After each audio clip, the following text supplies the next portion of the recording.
Time for another episode of Scribble Kibble, and this episode is about animation. All of the episodes are about animation. Yay! Boo! However you feel about it. This week we're inspecting Lullaby for a Princess. Whoa, hey, don't leave. I want to know if this fan animation makes sense to you if you don't know who these characters are. Or heck, if you know them and you hate them, or you don't like them, or whatever. Watch this cartoon and then tell me at the end whether or not the story made sense to you. Post your thoughts below. And now let's move on with everybody who's already seen Lullaby for a Princess. Woo, here we go. This is an animation that took over 2 years to make.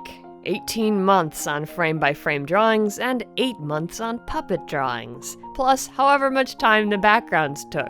Forever, probably. The characters are animated in Flash. If you notice the sometimes wobbly and inconsistently thick outlines, that's Flash's fault. Yay, Flash! The lighting and special effects are done in After Effects. My guess is the lighting is a combination of satin, glow, and drop shadow layer styles, which is a plug-in-less way to quickly cheat lighting on 2D animations, and also why the lighting looks kind of a little bit weird. The results are imprecise, but the average viewer is never gonna notice, so it's a great little trick. What impresses me the most about Lullaby for a Princess is the backgrounds. These backgrounds are not fooling around. When I first saw this animation, I didn't know what drawing technique made them so good, but I found out. They're hand-drawn. I'm not talking about drawing on a tablet. I'm talking about taking up paper, pencils, and watercolor paints and making a physical piece of art. There are 2 background artists who worked on this project, often together to complete the backgrounds. Simbaro would draw them, watercolor them, then add some highlights in Photoshop, pass that piece of art off to cmaggot, who would do hours of additional detail work via digital paint to the background. Finally, WarpOut added visual effects like light rays or this glow here.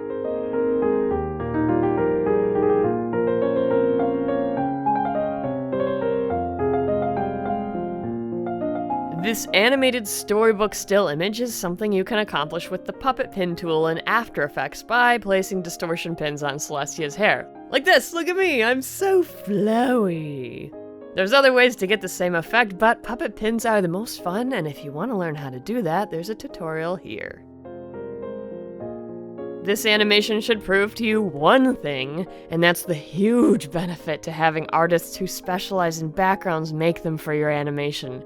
Look at the difference between WarpOut's animatic sketch and the final product. Animating and doing illustrations are 2 different monsters. An animatic, which is what you're seeing now, is very important when working in a team. In this case, the background artists need it so they know the general shape of the land, where the characters will be, and any important background details. And the animatic is also key to producing the other strong point of this animation, which is good timing and shot planning. The story feels very natural when you're watching it, and the characters are positioned in a way that draws your eye to the important part of each shot. And the camera movements are smooth and natural, like this downward pan combined with a zoom as Celestia walks forward looking up. That's a tough angle to work with, but it looks great here. As for the animation itself, I cannot for the life of me figure out what is going on with Celestia's hair. I thought that it was an After Effects generated wave, but when I watched WarpOut's animation process, the hair is clearly, at least part of the time, animated frame by frame. That doesn't explain this. There's some kind of CG calculation going wrong here. I don't know what it is. Ugh. If you've animated Celestia's hair before, you know that's one of the worst things to have to do in terms of pony art, so avoid it at all costs.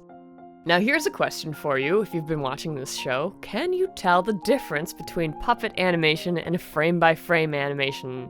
Here's frame-by-frame, here's a puppet. Sometimes WarpOut combines them. This wing is a puppet tween while the neck and head are being redrawn. This is a walk cycle that is a puppet with frame-by-frame legs. If Celestia's head ever seems strangely weird and floaty or smooth to you, that's puppets. Woo! And for those of you who watched the show, My Little Pony, the current Generation 4 is all puppets. So the next time you've got the craving to watch this animation again, see if you can spot the difference in animation types. And there you have it. There is your breakdown of Lullaby for a Princess. Time for some fan art.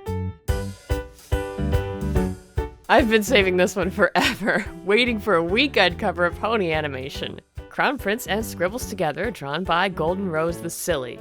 I feel so fortunate to have this art based on the Zootopia Scribble Kibble, done by Dustinirons, aka Mr. Tom Fox, aka Tom Clancy, who you might recognize either as the author of A Little Happy, or as someone who's done a buttload of art for Dr. Wolf's YouTube channel. Some amusing pictures of me, Multiponi, made during a drop pile session. Good times. A cute pencil drawing by Lunafan. I look so lovely and innocent in this one.